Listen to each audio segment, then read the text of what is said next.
Hello everyone, আশা করছি সবাই ভালো আছো, সুস্থ আছো। আজকে তোমাদেরকে দেখাবো মাইক্রোসফট এক্সেলে ফাইন্ড এবং সিলেক্ট অপশনটা। তো এই টুলের মধ্যে আমাদের যে জিনিসগুলো জানাটা খুবই ইম্পর্টেন্ট, সেটা কিভাবে আমরা খুঁজবো একটু দেখো। এখানে অনেকগুলো ডেটা আছে, প্রত্যেকটা ডেটা আমরা আলাদা আলাদাভাবে খুঁজবো। সাপোজ এখানে সোহান নামে একটা ম্যানেজারের নাম আছে। আমরা এখানে চাচ্ছি যে এই সোহান ভাইয়াকে খুঁজে পেতে। ওকে, তো আমরা সেটা কিভাবে খুঁজবো? এখানে 1 নাম্বার অর্থাৎ 4 নাম্বার রোতে সোহান ভাইকে পাওয়া গেছে, দেন 11 নম্বর, তারপর হচ্ছে আবার 18, তারপর 25। এইভাবে খুঁজে বের করাটা খুবই রেয়ার অর্থাৎ দুর্লভ। এখন এটাকে আমরা শর্টলি খুঁজবো কিভাবে? আমরা এখানে যাব যে কোনো একটা অপশনে, অথবা আমাদের পুরো অপশনটাকে সিলেক্ট করব, যে সেলটাকে সিলেক্ট করার পর আমরা এখানে যাওয়ার পরে যেই জিনিসগুলো খুঁজে পাবো, এখান থেকে যদি না পাই আমরা কোথায় যাব একটু খেয়াল করো।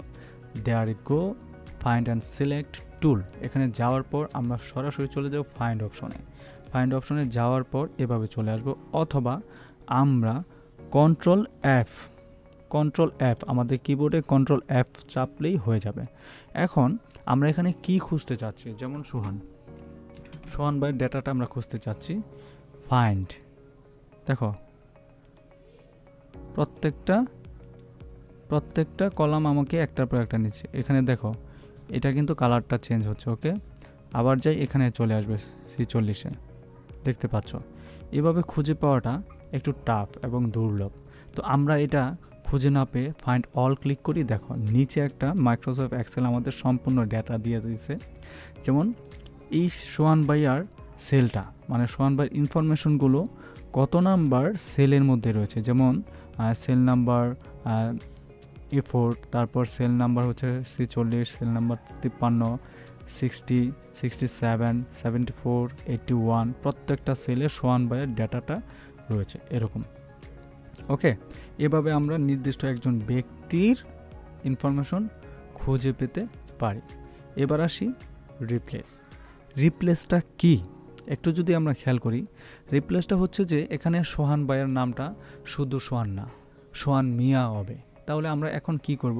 আমরা জাস্ট ফাইন্ড অ্যান্ড সিলেকশনে যাব, দেন রিপ্লেস অপশনে ক্লিক করব। রিপ্লেস অপশনে ক্লিক করার পর এই সোহান ভাইয়াকে খুঁজে বের করে এখানে কারেকশন করবে সোহান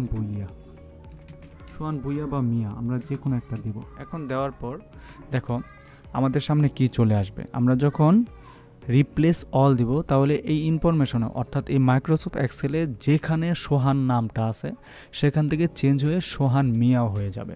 আমরা জাস্ট রিপ্লেস অল দিব, দেন 14টা সেল থেকে এই সোহান মিয়াটা হয়ে গিয়েছে। একটু খেয়াল করো, এখানে সোহান মিয়া। ওকে, এইভাবে আমরা কিন্তু আমাদের জিনিসগুলোকে রিপ্লেস এবং ফাইন্ড করতে পারি। তো আশা করছি বন্ধুরা খুব ভালোভাবে বুঝতে পেরেছো। তো বন্ধুরা এইভাবেই তোমরা এক্সেলের মধ্যে কাজ করতে থাকো ফাইন্ড এবং সিলেকশন নিয়ে। আশা করছি খুব ভালোভাবে বুঝতে পেরেছো। Thank you so much, let's go start it.